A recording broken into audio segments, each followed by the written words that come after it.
बताइए, सवाल पूछिए, हम बताते हैं। बताए हाँ, अब तो वो बिल्कुल बीजेपी की ही तरह बात करती है ना? उन्हीं की कहाँ चली गई मुझे बताइए। आप लोग का ये मुझे जरा बता दीजिए। आपको भी पता है कहाँ चली गई, कहाँ थी, ठीक है? उसके बयान कैसे कैसे बदल गए आपको भी बताइए पता तो, है ना, ठीक है?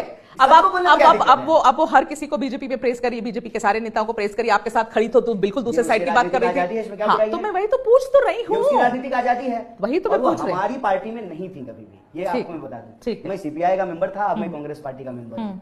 ना वो कभी जो है सीपीआई का मेंबर थी, ना वो कभी कांग्रेस पार्टी का मेंबर थी। ठीक है, ये जो आप परसेप्शन मेकिंग कर रहे हैं ना बहुत स्मार्टली, हम समझते हैं। नहीं तो आपके साइड थी, आपके ग्रुप में थी, आपके ग्रुप को छोड़कर के उधर चली गई है, क्या है? What we call it? अच्छा, और Umar Khalid propaganda and perception. अरे propaganda and perception, agenda of a particular political अरे रियली, अब बोल दीजिए, आपको आपकी भी आजादी है, आपको मैं रोक थोड़ी सकती हूँ। 4 साल से जेल में हैं आप, इतनी सारी आवाजें उठाते रहते हैं, यहाँ न्याय वहां न्याय, ये वो। उमर के ऊपर क्यों कुछ नहीं बोलते? किसी के साथ अन्याय होगा आवाज उठाएंगे, और आवाज उठाते हैं। उमर के लिए उठाते हैं, बिल्कुल उठाते हैं, और आपके सामने उठा रहे हैं। सुना नहीं मैंने। 4 साल से वो जेल में है। हाँ, सुना नहीं। मुझे उम्मीद है कि आज जाकर के आप ना पॉलिटिकल प्रिजनर्स जो पिछले 4 साल 5 साल 6 साल 8 साल से जो बंद हैं, आप उन सब के बारे में बात करेंगे। आप संजीव भट्ट के बारे में बात करेंगे, आप उमर खालिद के बारे में बात करेंगे, आप सरजील इमाम के बारे में, जितने लोगों को बंद किया गया, आप सब पे बात करेंगे। आपकी कोई भी स्टेटमेंट उमर के ऊपर, इसलिए आपने स्टेटमेंट तो बहुत चीज पे नहीं सुना है। नहीं, आपने दी है उमर के ऊपर, सब पे देते हैं भाई। राजनीतिक बंदी जो बंद है जेलों क्योंकि मुझे मिली नहीं, उनको उनके राजनीतिक चॉइस के चलते जेल में बंद किया गया है।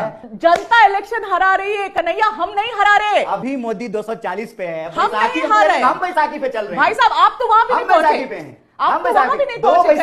दायां पैर चंद्रबाबू नायडू के पास, भाई साहब आप तो 100 भी नहीं पहुंचे ना, तो फिर आप हम पर क्यों गुस्सा निकाल रहे हो? मैं तो आपको ये पूछ रही हूँ, सुनिए, मैं आपसे पूछ रही हूँ कि बार बार ये जो पर्सनल सेटबैक हो रहा है, तो आप खुश होइए कि आपको 240। जब आप चुप होंगे तभी मैं सवाल पूछ पाऊंगी। नहीं, आपके पास सवाल है ही नहीं। मेरे पास सवाल है, आरएसएस का प्रोपेगेंडा करने के लिए। ठीक है, बोलिए आपके। और 240 हो गया है बीजेपी का, इससे आपको दुख हो रहा है? हमको दुख हो रहा है, नीतीश कुमार की मदद से जो है सरकार चल रही है। कोई बात नहीं, मैंने तो अभी तक सवाल ही नहीं पूछा, आप ही बता रहे, मेरे मुंह में डाल रहे हैं। अगर मैं आरएसएस की मेंबर हूं तो जाके ढूंढ आइए ना, जाके ढूंढ आइए, फिर तथ्य पे बात करिएगा ना कन्हैया। आपका गुस्सा ये जाहिर, मेरा गुस्सा ही आपको सब बता दे रहा है। जिस तरीके से आपसे मैं तेजस्वी का नाम ले रही हूँ और आप गोल गोल गोल गोल गोल गोल कर रहे हैं, तो मैं भी समझ रही हूँ ना कि क्या हो रहा है, कि आपकी इतनी बैंड बजी हुई है कि आप लोग बोल नहीं पा रहे, कि आप ये बोल ही नहीं पा रहे। आपको पता है कि बिना आरजेडी के आप खड़े नहीं हो सकते यहाँ पर, इसीलिए आप एक वर्ड नहीं बोल पा रहे तेजस्वी के ऊपर, और आप मेरे ऊपर लांछन लगा रहे बेवजह। आप चाहते हैं हम जो है आरजेडी, तो वही बात हो गई ना, वही बात हो गई, घूम घूम के वही बात हो गई। आप मुझे आगे बढ़ने भी नहीं दे रहे हो, पार्टनर के खिलाफ क्यों बोलेंगे? अरे खिलाफ क्यों बोलना है? आप ही को, आपके खिलाफ वो खड़े होकर बोल रहा है, तो मैं सवाल पूछ रही हूँ, फिर आप कहते हैं एजेंडा पे बात नहीं करूँ, एजेंडा पे बात नहीं करूँ। खड़े होकर मृत्युंजय जी ने अभी दिया।